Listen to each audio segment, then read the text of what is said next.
Hello and welcome to another episode of Virtual Coffee with Ashish. I know it's I got this whole setup going on, but I just wanted to talk about what we do on the show is we demystify cybersecurity topics every week, and we bring in different guests to talk about various cloud security, application security topics, which have been changing the world as we know it. Now, today's topic, as you can see on the screen down there, is AppSec 101 for beginners. I'm not going to try and describe the field because I feel that a lot of people have done the better job at describing this, and I've got one of those people as a guest. So I'm just going to not waste your time and jump straight ahead and bring her on. Hey, Hi. Hi. Good. How are you? Good. Let me just take that crown out from the background. I just it looks like pretty. Sorry. Trying to get the technology working is clearly not my forte, but I kind of like this in the background. There you go. How are you, by the way? I'm great. I am actually really enjoying all of the weird stuff. Well, not enjoying the weird stuff that's happening in the world, but the results. Like, the pandemic is awful, but the fact that I'm not flying anywhere has turned out to be kind of awesome. Staying home, it turns out, is really great. Yeah, I would say it is. Yeah, it's definitely made me appreciate cooking a lot more now. I definitely would say that, though. I just want to quickly just address the audience. I've got a few people already on there. So anyone who's already on the stream, feel free to say hi. We're all friendly people over here. Just feel free to say hi. If you can hear us as well, say one or two or hi. That's perfect. If you can hear the audio perfectly, because last time what happened was I went online, but I didn't hear anyone. Oh, sorry, I didn't hear anyone. The guest could hear everyone. The audience could hear everyone, and I'm like, I can't hear you. Let me just restart this. And I was on live stream, so it was like probably the most embarrassing moment so far. And hopefully I can hear you this time. So this is good, and it seems like people can hear you as well. That's perfect. I just got it. Someone's sent you 2 hearts as well, so I think there's definitely online. Can you send me the links? So can I just go to the cloudsecuritypodcast.tv and then I could see the comments, or will you just say the question? Oh no, I can just bring it up, so you can just see it over here. Can you see it on the screen now? Oh, I can see the little screen now. Hi. Yes. So this is from Hello from Brazil. Wow. By the way, for people who are listening to us, it's a free giveaway as well. Tanya has been kind enough to have Chen. Suyogya is... there's a lot of disturbance on the audio. On the audio? Yeah. Is it me? Because I could close the window. Maybe there's a small amount of wind. I think it's like a noise signal. A noise signal. Can you confirm if it's on my end or if it's Tanya's end? Because clearly we cannot confirm. Because I can hear a bit of noise now once he's mentioned it. But can you hear a bit of noise, Tanya? I don't hear any noise. Yeah, I get almost like a whisper, but it's a bit weird. I still have the Zoom on. Do you want me to mute the Zoom so that you can't? Maybe if you just close the Zoom, maybe. Okay, so then I'll still hear you? Yes, you should be able to. Okay. Oh, yes, they're saying so only when Tanya speaks, your voice is clear. Sheesh, noise is like vibrating wire. Oh, so when I speak, it's okay. It's weird. I hear you. You sound great to me. There's a small crackle on Tanya's end. It's hot here, so my computer's fan is pretty going, but the mic is far away. There's a reverb. Wow, it's like I didn't realize there were so many technical words for this noise that I'm experiencing, but there's a reverb and there's a small crackle. But do you want to unplug it, or do you want to use a different audio source? I can totally put in a headset. Oh, if you want. I have like all this fancy sound stuff, but then I'm like, headphones, that's the worst. But by the way, I love the fact that a lot of people jumping in, saying hi to you. It's like, Tanya, you're so close to me. So, it's kind of close to the mic. No, she's not close to the mic. Clearly, she's not close to the mic. All right, we're gonna let her come back, and after she unplugs and plugs back in, I just lost her device connection. But I'm going to switch over because I got these, by the way, for people online. Appreciate you hanging on for us, hanging with us. I'm going to switch back to my fancy view, which is that one, while we wait for her to come back. Hi, Gerald. It's really lovely to have you guys here. It's really weird. I can't see some of people's name, but thanks for raising that. And just waiting for Tanya's stream to come back in. All right, she's back in again. Let me just bring her back on. Hi, I'm back. So, Is that better? so much better. So much better. I'm sorry about that. That's completely fine. I think people will totally understand this. Okay. But let's start again then. Okay. Yeah, let's start again. So hello to everyone who's coming in. This is Tanya Janca, and she doesn't need much of an introduction, clearly, if you go by all the hellos coming in. And I just, for people who are having an audio issue, can you just, because I can't hear that noise anymore, so I think we're good. I'm assuming everyone else is good as well. But if it's not, let us know. I think we should be fine. I do want to start with the obvious one, by the way. Welcome to Virtual Coffee with Ashish. Thank you. Welcome to you. I mean, you know. Yeah, and I love the fact that you got something really interesting. I mean, last guest had a American street whiskey. What are you drinking today? Soda water with pomegranate juice, because if you just drink straight pomegranate juice, it's pretty intense. Oh, yeah, I can imagine. Yeah. There you go. This is already a friendly comment of your SheHacksPurple. They have learned so much. There you go. Just like you definitely have a fan base going there, Tanya. So no issues right there. That's awesome.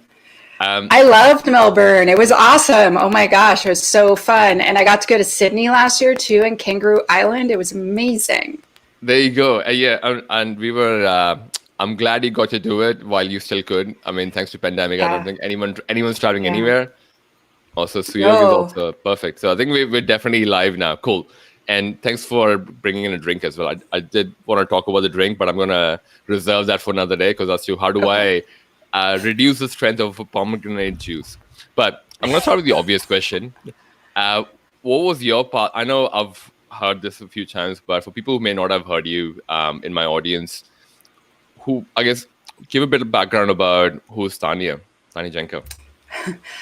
So I'm a giant nerd, and I used to be a software developer for a long time. Oh, I am. And I met an ethical hacker, and he started to teach me about security. And I was running this lunch and learn program for my devs, because I was a developer a really long time. So I guess I'm older than I look, because I started programming like in the 90s and started working in tech in the 90s. You mean you look younger than you look? I think you look younger for someone in the younger. 90s. Okay, yeah. I'm in my 40s. And so I've been working in tech for like 23 years this month. Not bad. Yeah, wow, yeah. And so I switched to security because I thought it was really cool, and I became a pen tester. But then I discovered kind of the magical meeting point between software development and security called ApplicationSecurity. And so, you do security testing, you do threat modeling, you teach software developers about security, you help them with their designs, you whiteboard things, and you kind of like support them in making secure software. And then I started speaking about it, and I didn't think anyone would, honestly, like I was running the Untitled Chapter for maybe 4 years as a chapter leader in Ottawa, where I used to live. And I kept saying, I really want to have a woman speaker. And the other guy that ran it with me, Sharif, is like, yeah, you. And I was like, oh, no way. And so then him and like all the guys that would hang out all the time were like, yeah, we should all do this together. Like we'll support you, and you should speak. And so I spoke, and I thought I might die, but I didn't. And then I spoke for all the dev teams at work. And then I spoke, at the Python meetup and the JavaScript meetup. And then my new professional mentor, so I had a new one, and he announced on the internet, Tanya will be speaking at B-Sides. And I was like, what? And so that was terrifying. And so I spoke at that conference, and then people were like, you should try other ones. And I was like, oh, I don't know. And so then I just started traveling the world all the time, teaching people about security. And then I decided to start my own company. So I decided last year and then did it this year.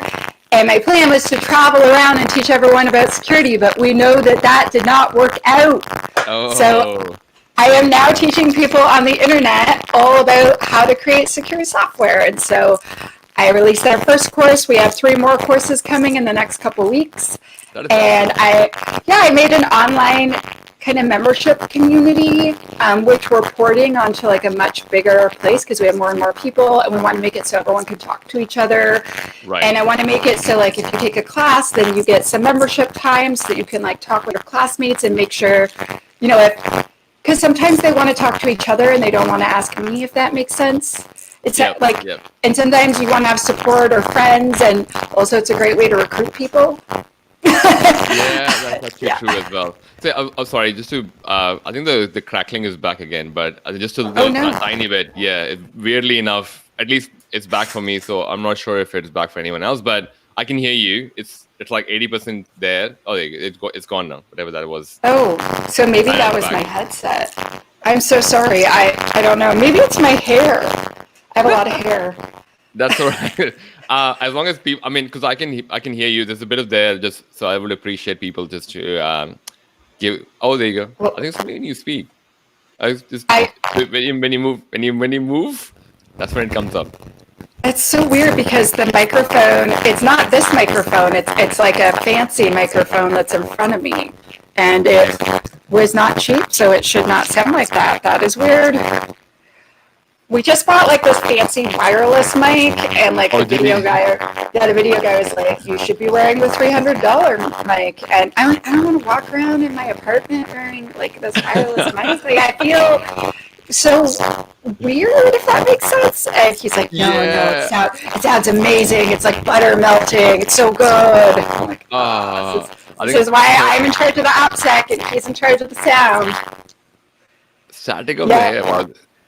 Yeah, it might be. I could put my hair away. I have like equipment, and by that I mean like analyze. It won't be able.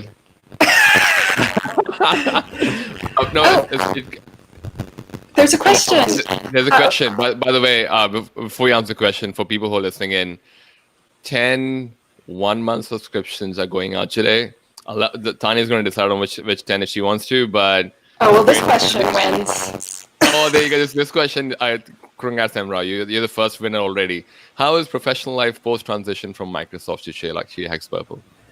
So it is way less stressful. It come back again, the noise. But let's try with. Oh, what if you just unplug it? Oh, actually, I am here. I'm hearing. I was hearing it. Yeah. So. Oh. Yeah. Perfect. Oh my gosh! Yeah, perfect. I hear the sound.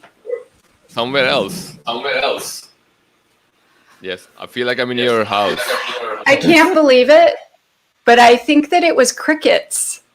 Oh. Just really, really loud. Oh, really? Yeah, I live in this little tiny neighborhood that is only surrounded all by farmland.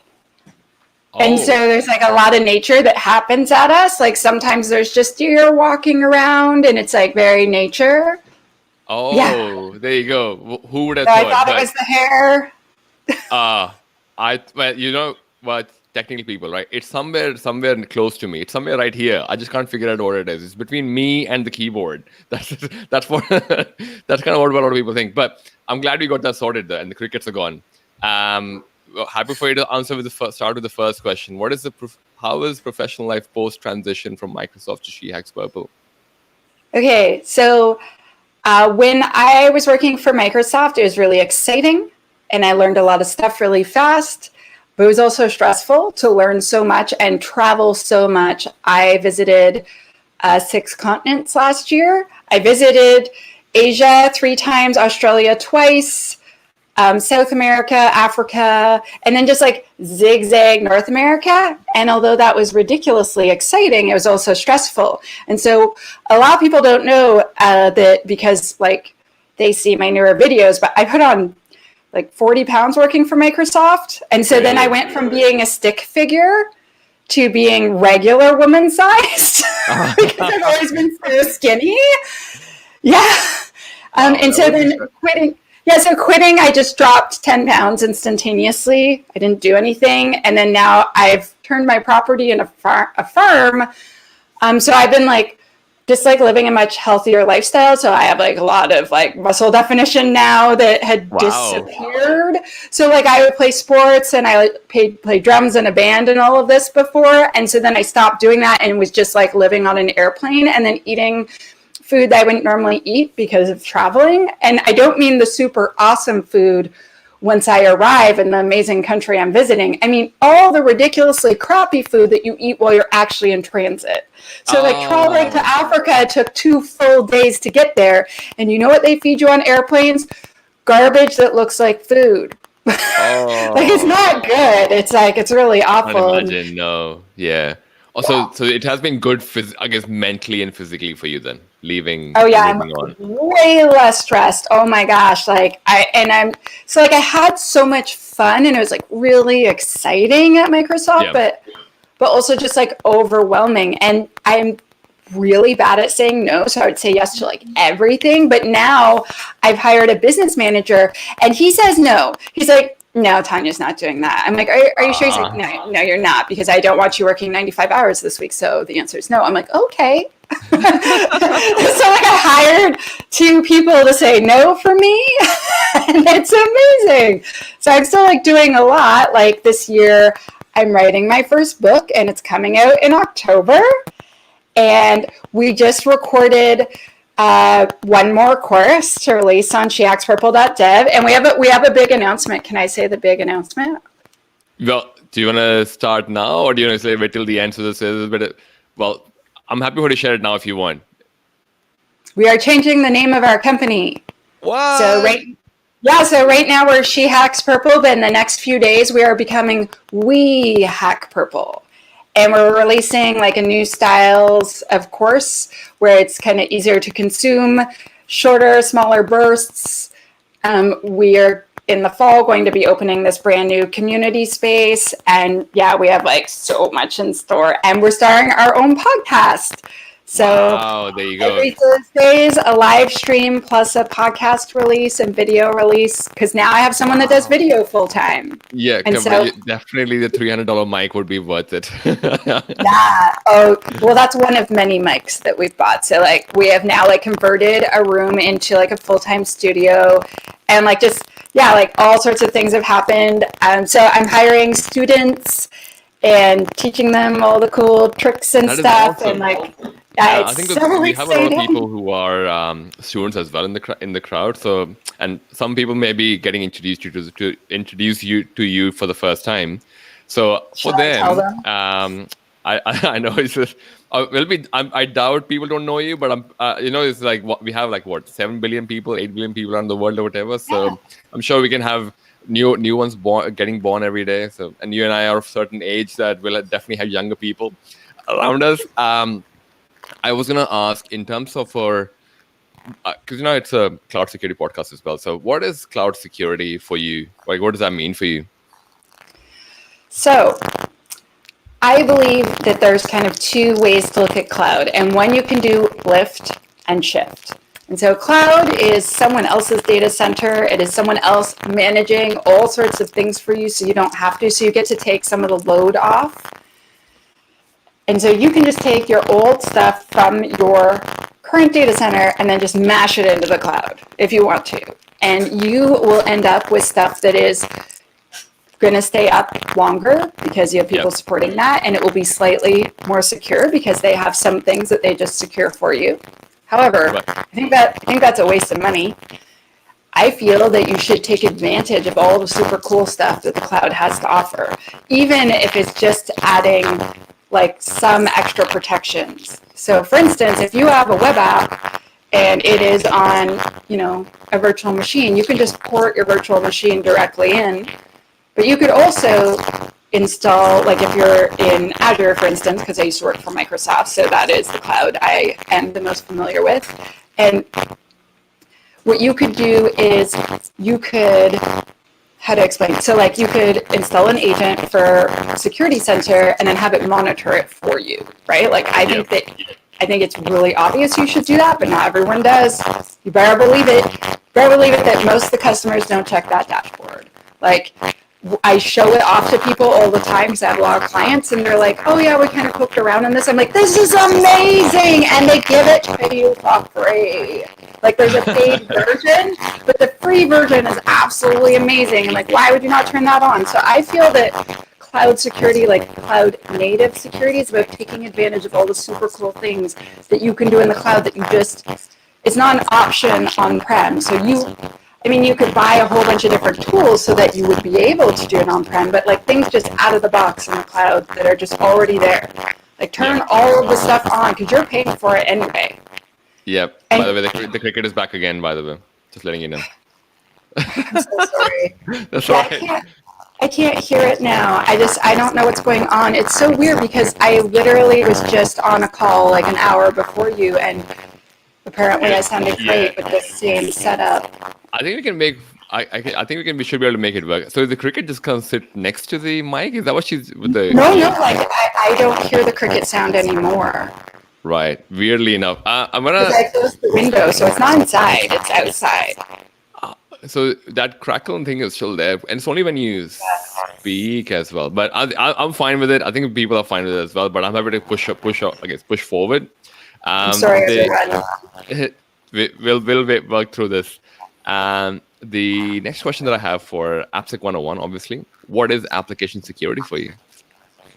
Application security is every single thing that you do to try to ensure that the software you have and that you're creating is secure. So that can be super formal. So you can have an application security program where you have formalized steps that are added to every phase of your system's development lifecycle while you create software. Or you can say, oh, I heard a podcast and they said this version of Node.js has a big problem in it. So can can we upgrade that this week because I heard it's real bad? And like that is part of AppSec. Every single thing that you do. Right. And sorry, go on.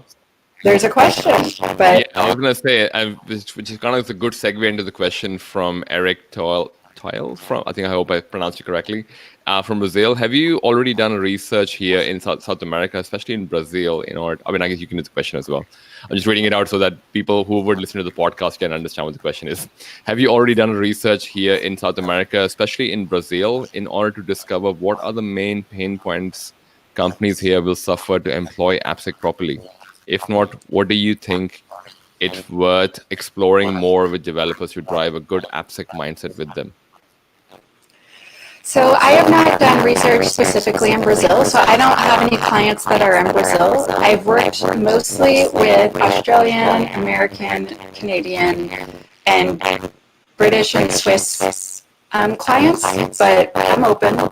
But that said, basically, most companies suffer the same things, and it's that application security is not really being taught alongside computer science. So when you learn to become an electrician, they teach you the safety and security in order to do that job securely. But when they teach you to build software, they don't teach you how to build secure software. And I think that's ridiculous. I think that universities are charging a fortune for their training, not training, I guess, like the education that they give you, but they're not covering it. And so what universities do is they're like, well, if you don't have a PhD, you're not a real human, and we're not going to employ you and pay you an actual valuable salary.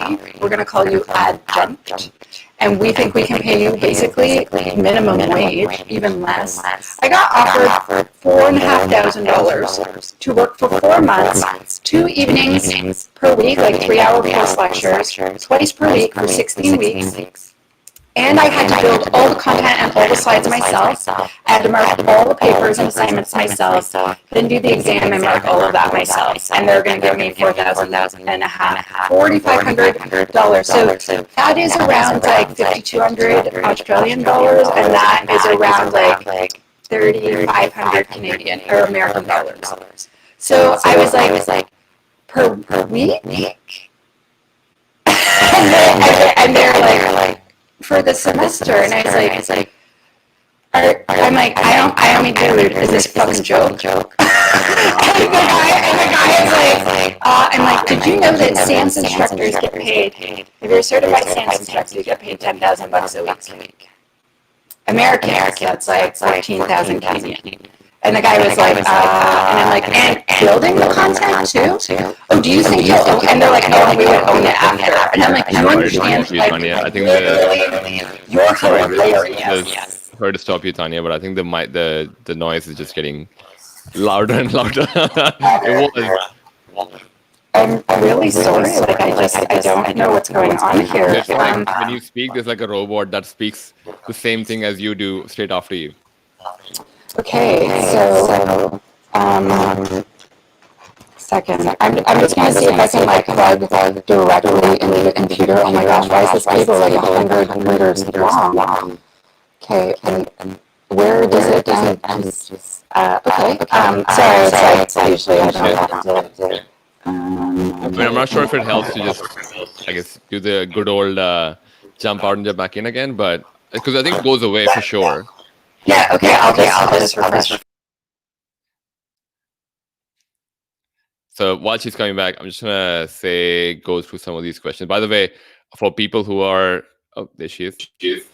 Hi. Hello? Is it any better? Oh my god. Yes. Okay. Yes. Thank you. I'm so sorry about that. I'm not even gonna ask you as to what went over there because technology has definitely been challenging this morning, I imagine. But I think just to quickly, could you address that question again? And if you don't mind, we could probably hang out a bit more longer just because there are a few more questions coming in. For people who have just joined in as well, Tanya is giving out 10 free subscriptions for 1 month for her. Is it SheHacksPurple now because it's been renamed? It's still SheHacksPurple.dev for at least like a few more days. So I got a new beautiful graphic logo and colors and all of the stuff, but I have to like plug it into the thing. And right now I'm hanging out with you, so I can't do it. Fair enough. So I'm holding you back. But so I hope, Eric, you got the answer to your question. But I think Eric had another question around what's the name of your book? Can it be pre-ordered? He's already ready to buy it. You have a buy right there. So it's called Alice and Bob Learn Application Security. And the idea is that Alice and Bob are going to learn DevSecOps, incident response, and all sorts of things, because it turns out I love to write.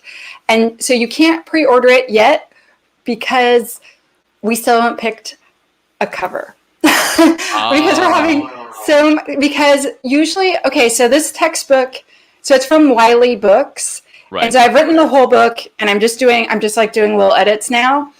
And sources, which is like, it's so painful. But anyway, so I have like a billion, I have 100 sources. Anyway, that's fine. Cause I want to like prove all of my points. Cause I have technical editors who are really, really, really smart. But anyway, the idea of the book is that it will learn, it's sort of application security from A to Z. It's all of it. And like secure design concepts, secure coding, how to make a secure system development lifecycle, how to create a program, how to do security testing, like everything. And the point of the book is that it is a textbook written in casual language. And then there's the stories of these two characters, Alice and Bob, throughout the book. And they have health conditions and families and careers and lives. And so there's stories about them and how these things truly affect humans. And so when you think about, should I put this security header in or not?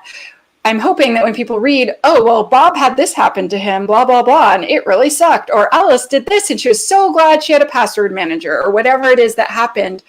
Yeah. And so, there's like tips and a bit of code and those things. And I love the fact that you've used Alice and Bob as well. For anyone from computer science, everyone knows Alice and Bob. It's just something that is drilled into everyone's head. Every story and every example is Alice and Bob. So I'm glad that you have, or at least I had that when I was growing up. So I don't know if that's where the idea came from, but I think it's a great idea. That's where, because Alice wanted to get Bob a message, but she wanted to make sure no one else could read it. And Bob wanted to make sure the message was from Alice. How could they do this? An SSL handshake. Yes, and I think I love the diversity as well. Just calling out all genders out there as well. So they're kind of perfect. I've got a question here from Payal Patel. Is what tips do you have, Tanya, for the lateral in software, but beginners in secure? Oh, so she's trying to move laterally, I guess, in the security space. What sort of tech stack and tools and platform? But I think, and this is kind of related to the question that I was kind of thinking, which is for people who are new to AppSec or transitioning, what are the basic building blocks to start learning AppSec? So, and I think that kind of goes into what Payal is asking as well. So I have a blog post online that I keep updating with all free resources to learn about AppSec. And then I wrote a 23 blog post series as an introduction, like kind of crash course to AppSec. And then I build courses on that. But basically, you want to learn, so let's assume that you learn the system development lifecycle because you know software. So you want to learn about what you can add to it to ensure the software at the end is more secure. So for instance, let's say that you are involved in getting requirements for the project. You want to add security requirements. So you would look up types of requirements that you might want. P.S. I have a blog post with a big list. Feel free to steal it. And then you would want to make sure that when you're designing your app, that you're following secure design concepts. And again, obviously, I've shared a blog post about this, and those are free, just to be clear. And I talk about like least privilege and the idea of like where security controls should go. So security control is a thing that makes sure whatever you're doing is secure. So authentication and authorization. So when you log in, authentication is like, who are you? Are you really this Ashish? Because I'm looking at your hair and like your hair is not as awesome as his, so I don't think you're the right one. And then like authorization. So awesome, we have the right person. Is he allowed to come over and have tea with me? Yeah, he is. Right? And so learning about types of security controls that exist and then figuring out places to add them. And also when you're designing stuff, that part of the system development lifecycle, you want to do threat modeling. So this morning I met with my WOSEC chapter and we were playing Elevation of Privilege, which is a game to teach you about threat modeling. And honestly, we decided that threat modeling's fun, but we didn't really enjoy the game. So we just ended up making our own system and then like threat modeling ourselves and teasing each other. And then, you want to learn about what types of things make code secure, so secure coding and other types of testing that could be done during the coding phase, and then testing. So many different types of security testing. Like when people are like, oh, we're going to hire a pen tester. There's so many parts to testing security. Like you can do regression testing on security. You can do performance and stress testing to make sure that your app's actually resilient. Like there's a lot more, I feel, than what we see in the media where they're like, yeah, he hacked in, he got in, all the stuff. And it's just like, and like code review is really important, and I know that a lot of people don't feel it's a super sexy task. No, hard tasks aren't usually considered that sexy, but if you learn to be awesome at secure code review, you're going to be a way better coder for sure. And then again, maintenance, so like monitoring those things, making sure that you have logs, making sure you have access to the logs, making sure that you have an instant response plan and you are ready when it happens, right? Like, so how do you start learning? I would say if you work somewhere already and you're a software developer, you would want to learn about secure coding for your specific stack. And so if you search, let's say, Java secure code, right? Like you could start with that. I happen to know that Java has released a secure coding guideline. I stole lots of bits of it to put into mine. So mine is like language agnostic and kind of like broad reaching, while theirs is very long and quite detailed, right? Yeah. I also think you should volunteer for every single security task where you work and tell the security team you're interested and you want to be a security champion. So you can become the expert on your team, and then that's a great way to get in. That's what I did, and then I was on the security team. They're like, yeah, so I was the lead of the dev team, and then I kept actioning the pen test results, actioning the secure coding results. Like, there was an incident, and I was allowed to go along, and then I can read code, and I'm such a nerd, I could read obfuscated code. And so I was like, oh, that's SQL injection. And they're just looking at me and they're like, what? And so they're like, we're part of this incident now. And then before I knew it, I was on the team. So if I summarize this correctly, I think if you're trying to move laterally, I think so. Your advice basically is to try and find and be a security champion in your team, and at the same time, can you hear crackling at your end as well? I hear like a little bit of a buzz, and I'm not sure where it's coming from because I did not have that earlier today. Yeah, weird. Sorry, I'm just going to quickly summarize, and I think I think hopefully, Pyle, you can confirm if we answer the question. But I think if you're trying to move laterally, try and be the security champion in your team. Based on the language that you use in your team, try and look for libraries which are being used, for secure libraries which may be released by the language producers themselves. I guess Java, Oracle, Python has a few. No matter what language you think of, there's always someone who's made secure libraries, just to know them. But can we go a bit more basic in terms of some of the students over here may have, I guess, would have just done a degree, and we know how much an amazing degree can help you with learning how to code the right way. So I guess from that perspective, is that fair for me to assume that you have to be a coder of some sort to be an AppSec person or an application security person? So you do not need to have had a zillion years of software development experience, but you must understand the basics of coding, and you must understand the system development lifecycle, or you will not go very far. So you need to understand secure design concepts. You need to understand, for instance, what input validation is. Do you need to know how to code it in 4 different languages? No. But you do need to be able to say to a software developer, so for instance, so here's an example. So I work Sorry, the crackling came back again. Oh, I am so sorry. If you want, you can just jump on the phone, because I think that link works on the phone as well, if that's easier. I don't know, you can still have your lights. You just need to put your phone in front of you. If that's, it just goes away when you don't speak for some reason. I am so confused as to why this is happening, and I'm really sorry. That's okay. I don't mind. I think just a couple of messages are coming in, so like I'll just call it out. It's probably easier for you as well. I do want people to hear you out, because I think there's a lot of valuable wisdom being shared over here. Yeah. Okay. So,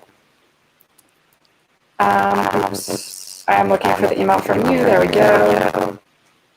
So should I mute myself then on this part? So that'll come as a separate audio. And what we'll do is we'll see 3 of each other. So what we can do is we can have the audio from the phone. We'll just do this, go really technical. You'll have 2 Tanyas. That'll be even more better. So we'll have one Tanya, which is the Tanya here. No, I'll just turn off my audio in a second. Yep. Cool. So just waiting for you to pop up on the other end. But by the way, Pyle, feel free to mention the fact that.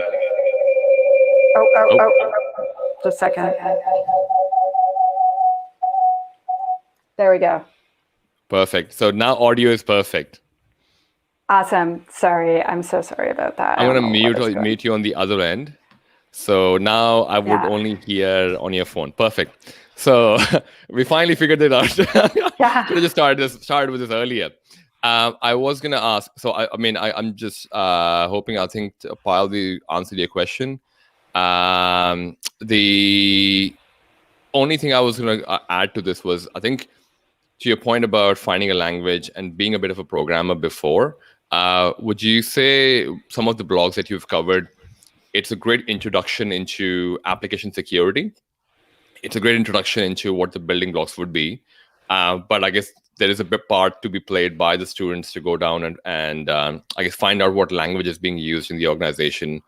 And are there like resources? 'Cause I think there's a question here from Suyogi around how should one improve skills on static code analysis, any specific resources and any specific tools for recommendation. But I wanted to kind of peel it a bit more layer, I guess one more layer up a bit, like what is static code analysis in reference to application security? And then we can dive into the question. What do you think? So all security testing tools from application security vendors tend to come down to SAST or DAST. So SAST is a static analysis of code. So it means checking out the written code. It's if, then, else. It's looking at that. Well, dynamic, DAST, it means interacting with the application as it runs. So in the SAST category, you can do stuff like a manual code review, and you can read the code with your eyes and look for security problems. What a SAST program does is it will, sorry, it's like, I'm getting like excited. What a SAST program does is it parses all of the code from the entire application or just the part you send it, depending. And then it looks for potential places where a security problem could exist. So let's say you're taking input from the screen.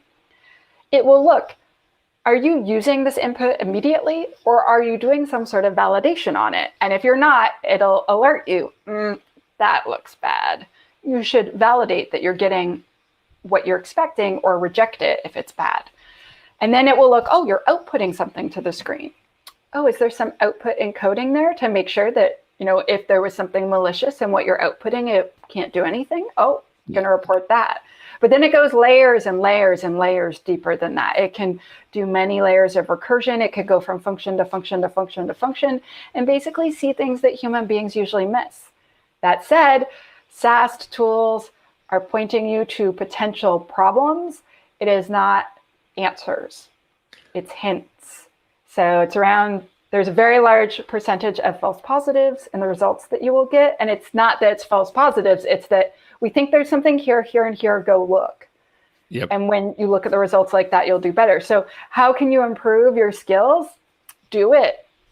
Join a open source project and ask if you can do code review, or ask if you can do SAST on their things. There's a whole bunch of open source tools that you can use. So for instance, if you're using Ruby on Rails, you can use something called Brakeman, and it's free, it's open source. If you're doing Python, there's a whole bunch, including PyCharm. If you're doing PHP, I did a thread like maybe 2 weeks ago about all the different open source PHP scanners. So there's a bunch for .NET, there's Roslyn, and then there are paid ones, and they will go like this. Ruby for Brakeman, from what I'm told, like that's just what you use. But for instance, .NET, you might want to buy a tool. They're quite expensive. So if I were you, I would use the free open source ones to learn. I would volunteer as part of an open source project, or ask if at work, if you would be allowed to do a scan. They might be quite hesitant. So if you could show them, I've worked on this already. Also, look and see if there's talks or workshops. I'm actually organizing a thing for the fall where there just might be a secure code review workshop that is happening that will be free. But online? Yep. It's going to be online. There you go. You should definitely. So I guess people asking, you should definitely connect with Tanya, because I think one good thing about COVID, I don't want to talk about COVID completely, but one good thing about COVID is like everyone's turned international. As long as you can make the time, everyone can attend any event anywhere in the world. Like that's what I love about. Apart from, I'm obviously not good about the dying people, but from that perspective, this is amazing that we can all go and enjoy this everywhere as well. I feel like that's amazing. But I'm sharing a link to you in StreamYard that you can share. So if you follow my OWASP chapter, so OWASP Victoria, we will be sharing stuff about that, and it will be October 3rd.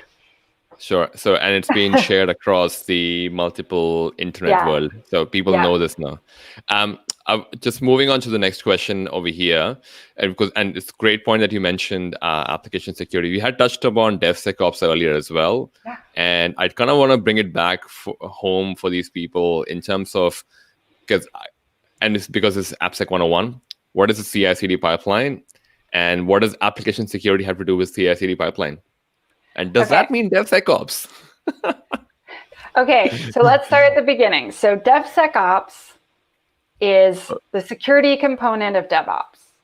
So it's what I, as an application security person, does when I work in a DevOps environment. So if I'm a consultant and my clients are doing DevOps, then I do DevSecOps. And it means I still do application security. I'm still trying to make sure their software is secure, but I work with different processes and potentially different tools, and I do slightly different activities so that I can fit into their processes and not break anything.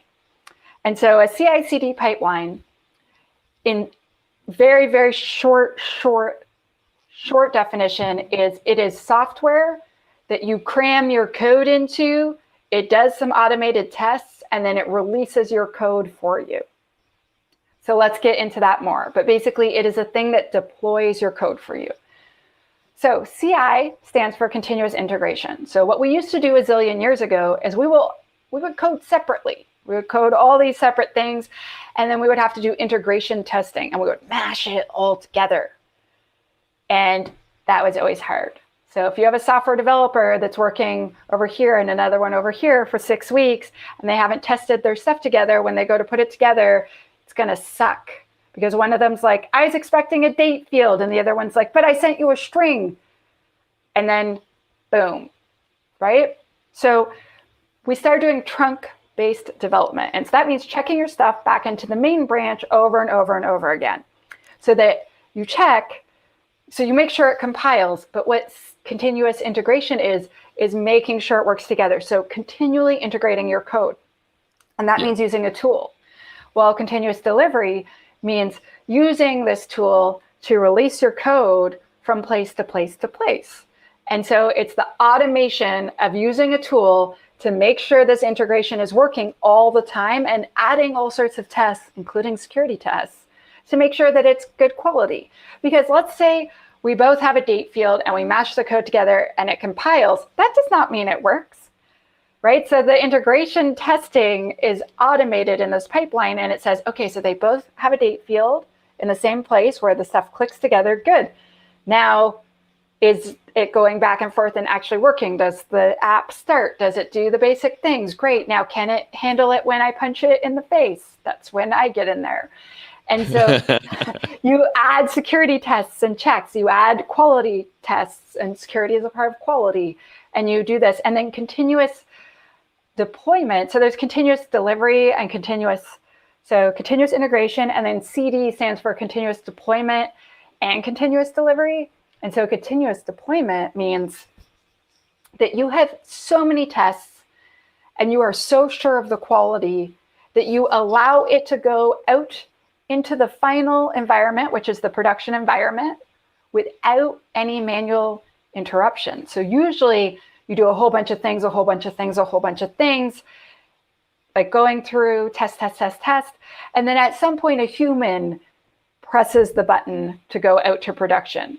But that's where you are so confident that you allow it to completely be automated. And every single new change goes out if it passes every test. And so that's a more advanced activity.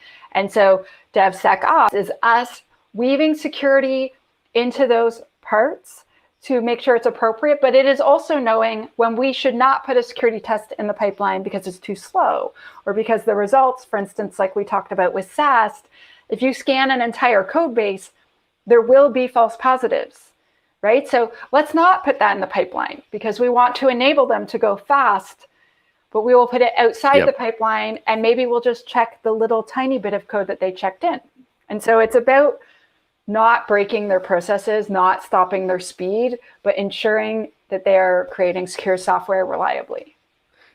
That's a great definition. I think I did want to call out the fact that it's always good to kind of see from different perspectives. Like, I think when people talk about, say, static code analysis, and I think you mentioned it earlier, which I loved, I just want to reiterate, it just hints. It's not the solution. Because people send, like, you get a report and you just send it across the whole thing.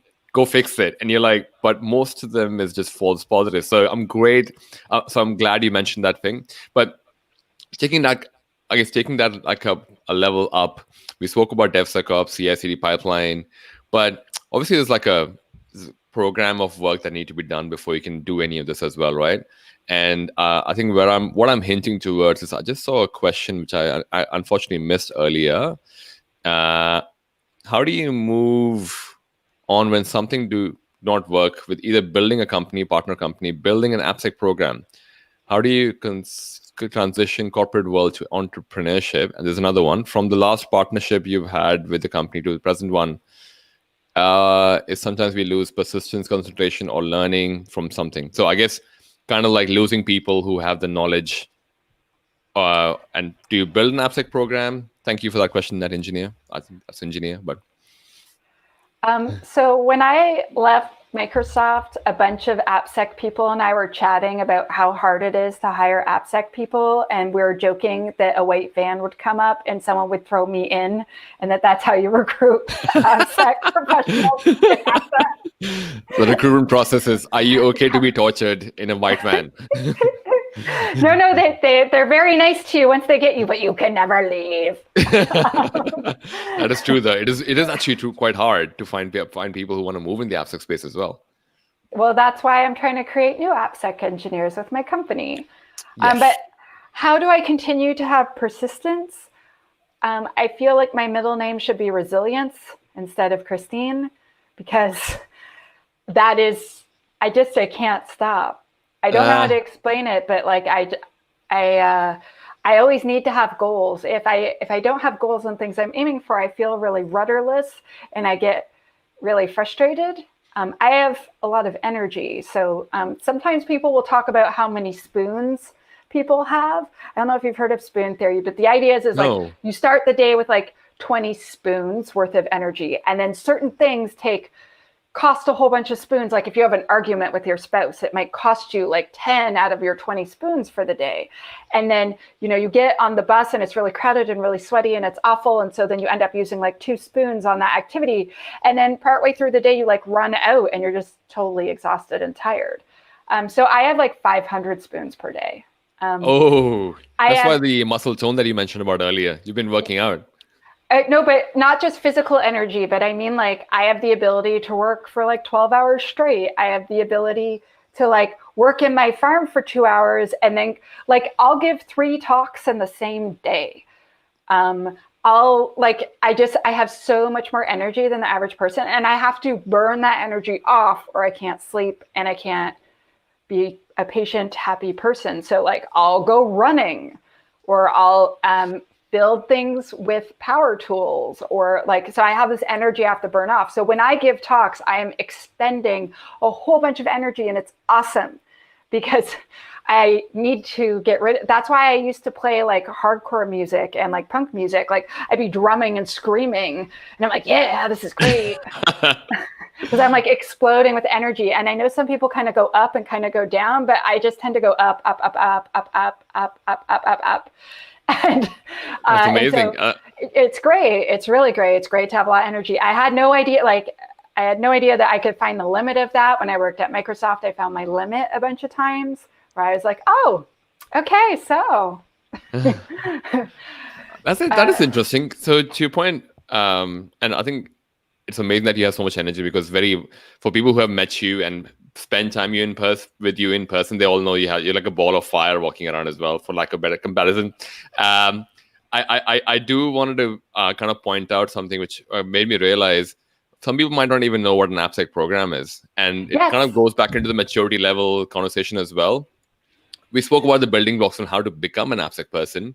But if you want to measure maturity of AppSec in your organization, like what's the step 1 and what's like step 20, I guess, of maturity? So an application security program is you formalizing steps as part of your system development lifecycle for security. So adding security steps as part, so that happens every single time. So there's no project that gets out where no security happened.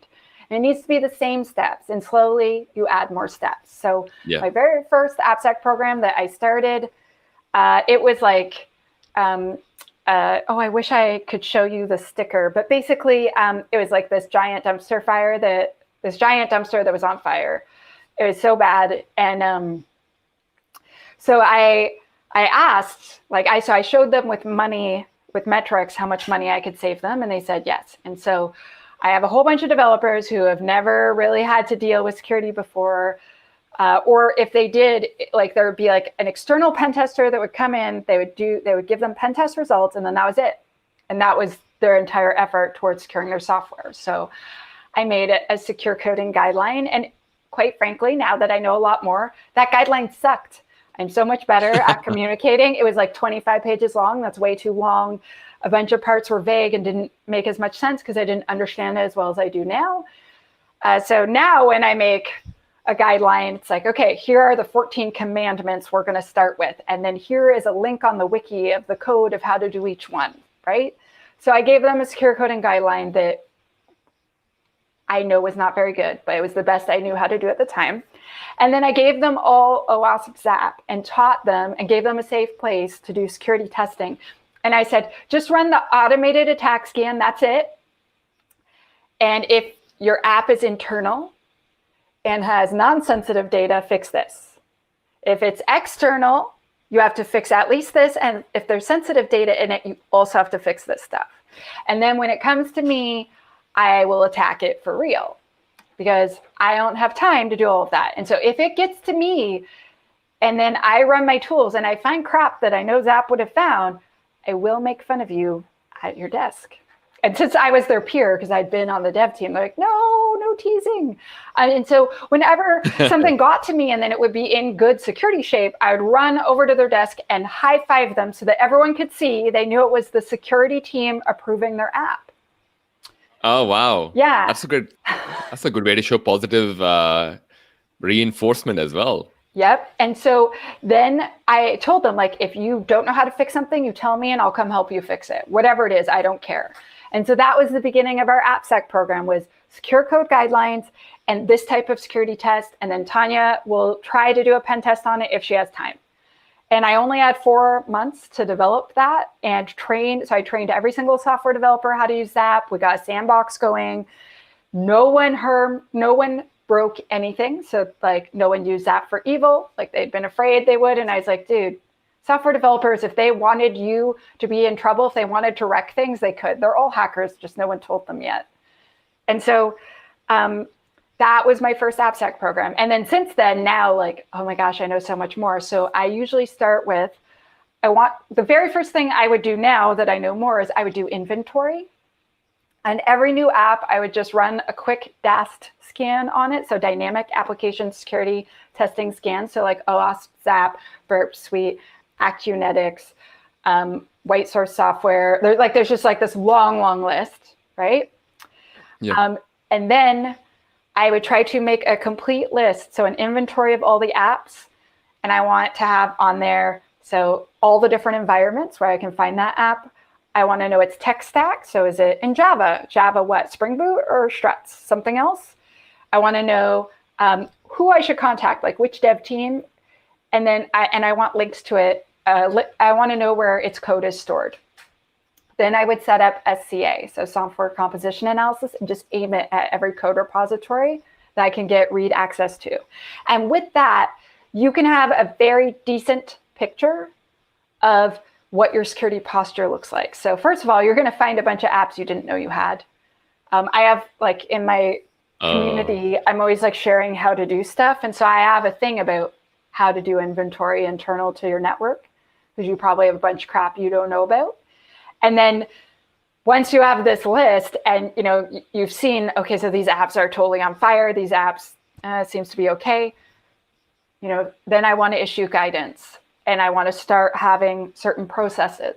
So secure coding guideline and, an application security program document. So let's say we're going to DAST scan each app before it goes to prod, or we're going to do this. And so slowly start adding things and support. Also, when you do this scan of everything, then you make a list of your top 3 problems that you're seeing the most. So people will report problems to you, but you want to put all of this into an Excel spreadsheet, or even better, if you happen to have vulnerability management software like Defect Dojo from OWASP, which is free, you figure out what your top 3 problems are. So I do this for clients all the time. I love to mash data into Excel and just press some buttons. I'm like, beep, beep, boop, boop. These are your top 3. And then I want to educate on those top 3 right away. So it's usually cross-site scripting. No one is using security headers. And then the third one is always completely different for every org. It's always something weird. And just start educating how to fix those things and start specifically testing for those things and trying to bring that way down. Yep. And that's usually the beginning. So what's the I guess the ultimate, so to your point, the ultimate mature state is when the developers themselves are running OS app and not coming to security team? Is that the ultimate? No, I would say it's when you have an application security program that releases reliably secure software that you can afford. So I've seen people spend zillions of dollars. That is not what you need to, that's not the requirement. The requirement is that you reliably release pretty darn secure software. So I want software where the average attacker cannot get at it. If a very advanced attacker, like a nation state, wants in, they will get in. So most of my clients, like it's not like a spy agency, right? It's corporations that want help, or governmental organizations, but that don't do top secret things, that want help. And so if a very advanced nation state really wants to get in, they will get in. But I want to make it so that a malicious actor it would be so expensive for them to get in that it's not worth it. That is what I want. I love the answer. And I think it's a great segue into the next question that's come in as well. There are quite a few questions coming in, so I'm going to try and go through as many as possible as well. The first one being, are there any specific tools used for threat modeling as part of CI/CD, or is it conducted separately? Okay, so threat modeling is generally considered a manual task, and there's OWASP Threat Dragon to help you do that. You can also play Elevation of Privilege, or just get the card game. Just go through the cards. You don't have to actually play the game. But there's a question about the best way to stride or dread or something else. Like, what are those for people who don't know? So I've actually never used dread, but I've used stride. So there's different methodologies for threat modeling, and stride is a very well-known one. And stride is an acronym, so STRIDE, and each one of them stands for a different thing. So S is for spoofing. So are they trying to pretend they're someone else? So is someone trying to pretend they're me and log into my email? Or tampering. So is someone trying to delete all my emails or send emails without, mess up my emails somehow, right? And so each one of the letters is a different word that is a potential threat. And so you try to find out if those threats apply to your system. And you identify those threats, you rank them based on how scary they are, and then you decide if you will put forth effort and money to mitigate those threats, so fix the problem, or if you will accept the risk, which means it's still documented, but someone who has authority has said, I will accept that risk. And then sometimes it means you fix it later, or you do something to reduce the risk but not fully mitigate it. So quite often, clients will come to me and they're like, listen, we have like 20 new apps, but we have these 4 apps that are 5,000 years old that we got when we acquired a company. They're in bad shape. What do we do? And I say, let's put a RASP, a runtime application security protection, or a WAF, a web app firewall, which is a shield. Let's put that in front of it for the first year while we make it so that's compliant with all the other stuff we do. So it's a Band-Aid, but it's not a permanent Band-Aid. Right? So let's reduce the risk greatly by adding that, because right now they're scary and I don't feel they're safe for the internet. You certainly don't want to let that stuff on your network until we put a shield in front of it, and then we'll start fixing it. And then eventually it'll be good enough to not have the shield anymore. And I think it's a great segue into the next question as well. What's the most difficult piece of AppSec discipline to explain again and again for others to try and understand it better and more crystal clear manner? It's a great question, by the way. Honestly, the biggest question that I get, which is usually towards the end of every Q&A session, is how do I get buy-in? Because I feel like half my job is fighting with management or fighting with dev teams. Yep. And so you have to learn negotiation and persuasion tactics to be good at AppSec. And sometimes that means you also have to be a jackass. So I always start with sugar and honey and sweetness. And I'm like, hey, I found this thing wrong. Can I help you fix it? What's up? I brought donuts. But then if they're not fixing it, I'll talk to their boss. And I've had bosses say, don't bother my developers. I don't have time for your crap. And their apps are on fire. They're awful. Right? And so then then I move up from there. So I start with explaining the risk to them and holding lunch and learns and trying to reach them with logic. And if not, I'll talk to my manager and try to get some power. But the best ways that I have seen, and these are like confrontational ways that will not make you friends. So one, create a proof of concept where you just destroy their app and humiliate them. Just send it to them. Don't send it to everyone else. Just be like, right. I was going to say, yeah. Yeah, hey, this is me framing your website and stealing all your users' credentials. Yeah, that's prod. I did that. So like I'm sending it just to you, but this took me an hour. So will you fix it now? Another way is to, I invented this at one of my jobs, and it's called the risk sign-off sheet, the risk acceptance document. And so I write out all the risks of things they're not willing to fix, and then I send it to like the chief information officer and the chief departmental security officer, and I say, hey, would you sign off on the risk? Like, we had this pen test done 2 months ago. No one's willing to fix basically anything, and the app is on fire, and they want to put it live on the internet, and I've like laid down in the street in front of the car, but they're still going, and so I don't know what else to do. And so it's like, if a security incident happens because of this, like I have made you so aware, there's just no, I've made my feelings known. And then every time the person's like, I'm not signing this crap, Tanya. I'm not signing this. No. Oh, right. Yeah, of course. No. But then they give me the power to go fix it. Right. So they're like, you tell them I sent you. Because that is not acceptable. And it's because they didn't understand. And I wrote out and explained it. And then the last one that I've done is resign. I've resigned in protest. I was working at this place and everyone was so nice and they would not do any AppSec. And all I did was incident response, like all the time. They're too afraid to let me run Burp Suite. They're too afraid to let me do security testing. They're so terrified. And so all I did was respond to incidents all the time. And so incident response is equally exciting and stressful. And as a person who like just goes, I just get very excited. Like I would find myself feeling like so energetic. I wouldn't be able to sleep. Like it would take me like 2 or 3 days to come down. And I'm just like constantly doing incidents all the time, like, and I wasn't doing the job they hired me for, which was security testing and, writing secure design documents and stuff like that, and like threat modeling. And so I was very upset. And so after 9 months, I resigned, even though the people on my team were really nice. The upper management just wouldn't let me work. And the really big boss took me aside and was like, I don't understand. It hasn't even been a year. Why are you quitting? Is someone harassing you? I'm like, everyone's so nice. They're so nice to me. I like got a flat tire and like they all had to fight as to who would drive me home. Like they're so nice. It's ridiculous how nice it is to work here. I don't want to quit, but you won't let me do my job. And I can't have my name on this crap. I just can't. You won't let me do what you hired me for, and I won't stand for it. And they're just like, are you kidding? I'm like, no, I quit. Like, I found another job. It's too late.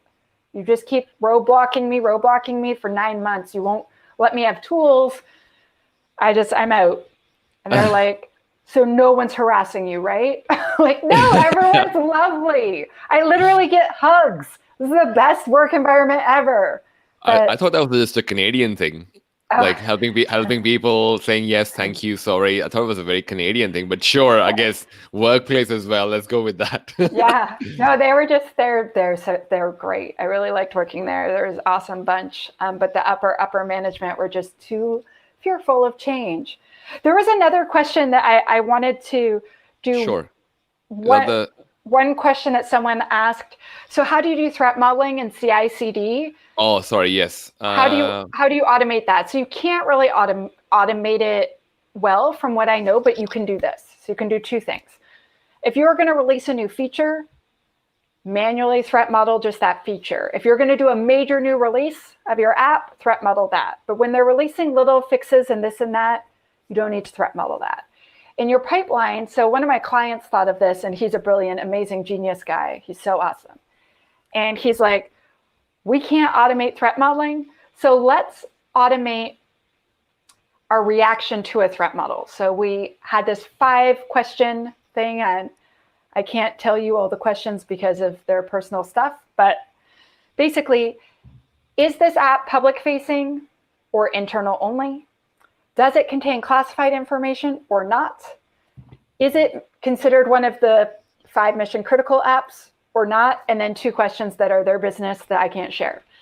And then the CI/CD pipeline will fail or not fail based on that small JSON file that each app would make. So let's say an app is internal and has no sensitive information in it, and it's totally not mission critical. So I'm not gonna let criticals go, but like lows and mediums, maybe even highs, I'll still let it go to prod, but then the high automatically goes into the bug tracker. It's like, I need you to fix that in 5 business days, yo. But like, I'm not gonna block your little change or whatever, it's fine. Like we're willing to accept that risk. But if it's public facing and it's one of the mission critical apps, because they have one app that is the thing, it's the very important thing. So if it's that app, and so then it is public facing and it does contain sensitive because it's that app, then I'm sorry, unless it's a low, do not pass go, do not collect $200. Like, I'm sorry, I'm breaking this build, right? And so with this, we can automate the reaction of the pipeline. Does that make sense? And so like, that's as good as we could come up with to automate for hundreds of apps. Yep.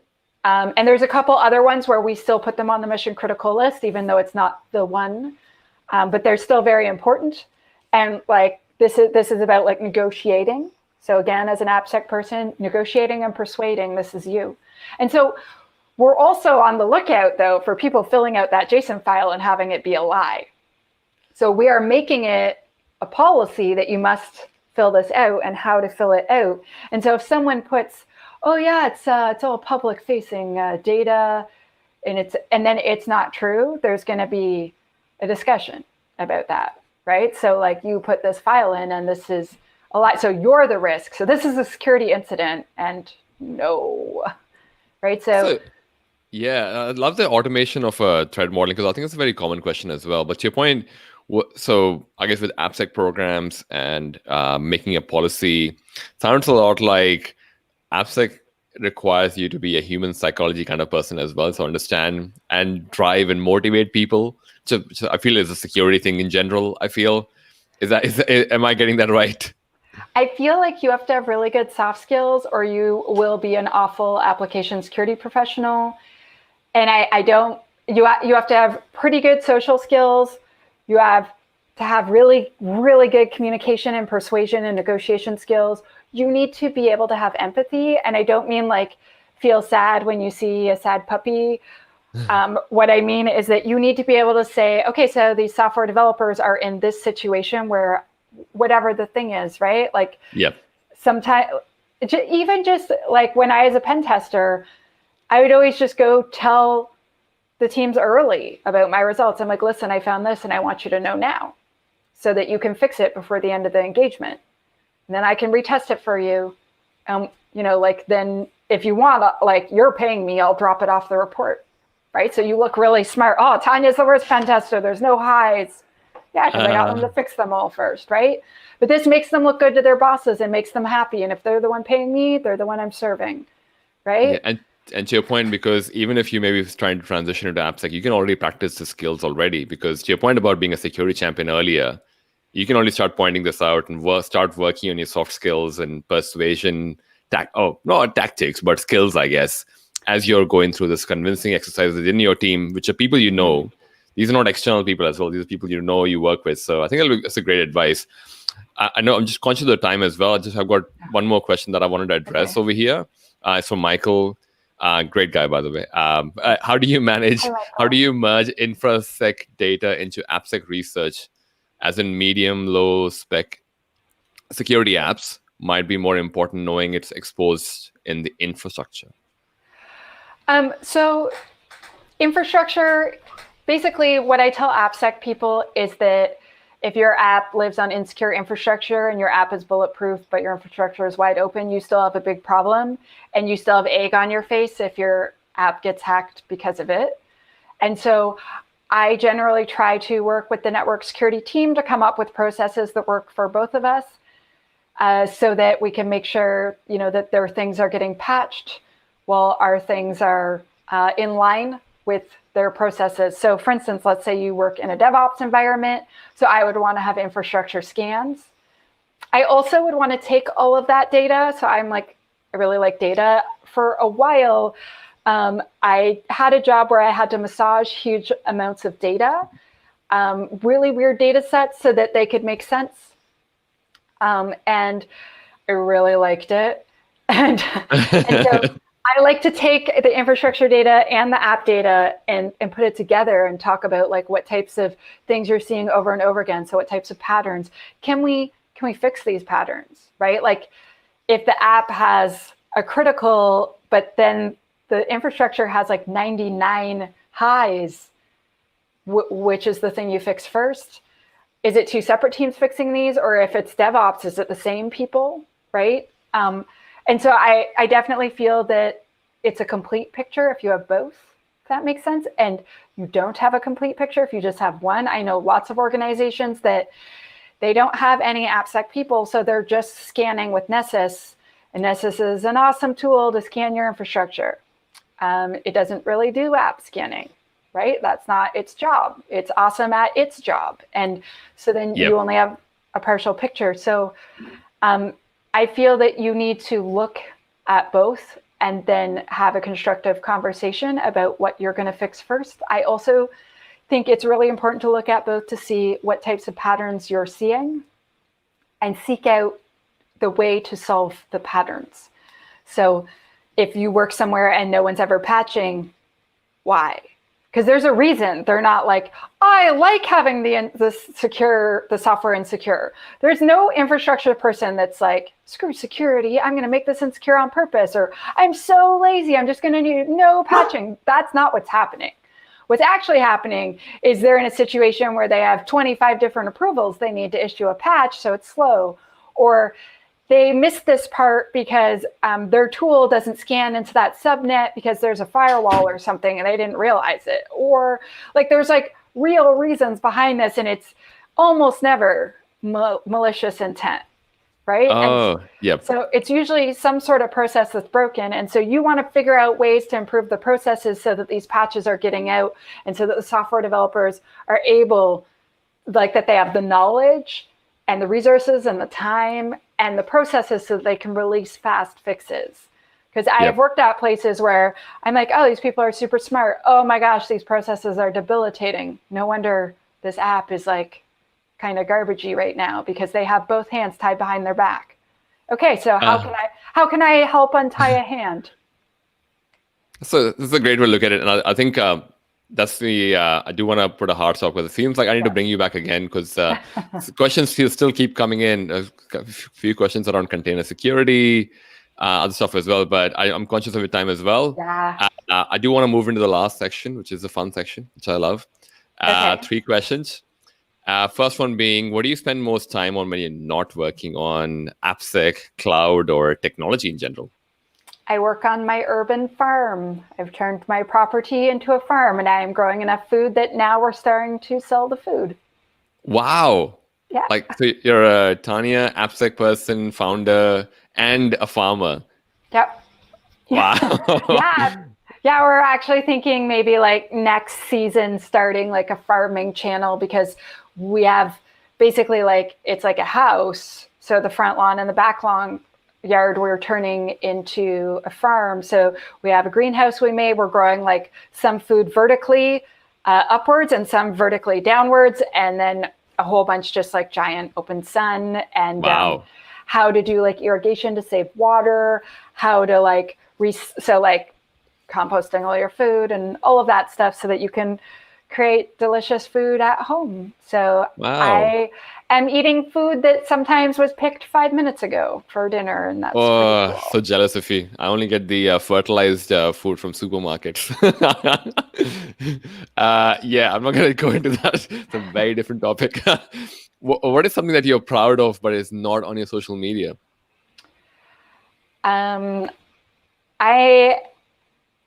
I am very proud of how far WOSEC has come since I started it 2 years ago.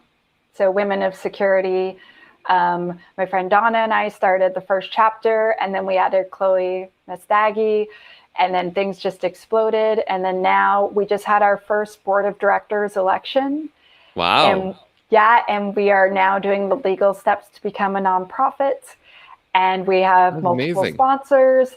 And so we decided actively to stop opening new chapters maybe 6 or 7 months ago because we were growing so fast that we're kind of tearing apart at the seams. So we have 32 worldwide chapters. And now we are creating like support systems for each chapter to make sure that they can grow more. And we are like investigating ways that we can reach more women that don't live in major cities and just like have people connect and create like real long-term friendships. We're helping women find jobs. We're helping places that do have really good culture attract really amazing women. And it has resulted in women starting businesses together. I have hired people from WOSEC like for contracts for my new business because we don't really have any full-time employees yet. It has resulted in mentoring mentee relationships. A thing that I feel, because it's been enough time now. So one of the chapters, there was a sexual assault in her school, and she told her chapter leader, and her chapter told me, and it was a member of the faculty who was it called when they're permanent, tenured? Yeah, I guess. But yeah. And I used my social media prowess and power to make them launch an investigation, and they fired that person without pension. Good riddance. Good riddance. Yeah. And so us using our power together to help each other flourish, but also protect each other when it's needed.